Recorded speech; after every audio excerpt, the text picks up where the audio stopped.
All right, guys, so now we're into the tackle, doing some skipjack fishing.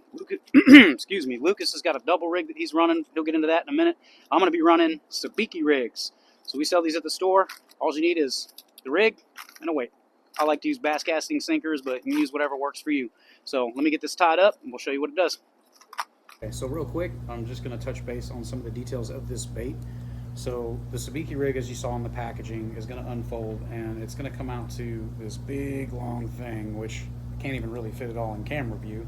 As you can see along the string, it's got little hooks going all the way down it. Now I prefer to use the smaller hooks. This is a size 14.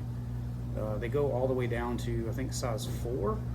So the lower you go in number, the bigger the hooks actually get. I prefer the smaller ones mostly because the skipjack actually have really bony mouths.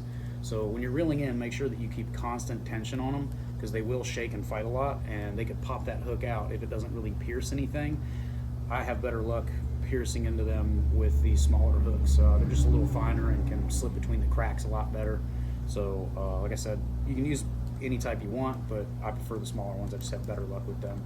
Now if you look on the hooks, they've got this little kind of a rainbow plastic piece that really just mimics the reflection of fish scales, and that's what makes them targeted. So you don't actually have to put any bait on this, no worms or anything like that. I mean, I guess you could try to use a scent or something like that to help draw them in, but it's really not needed. This thing kind of does its own job. And then it's also going to come with a two-way swivel already on it, so you really just tie it directly to your line, and then on the end it's going to have a snap swivel, and that's where you can just attach your bass casting sinker or whatever type of weight you like to use.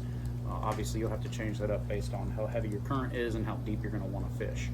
So that's really it for the Sabiki rig.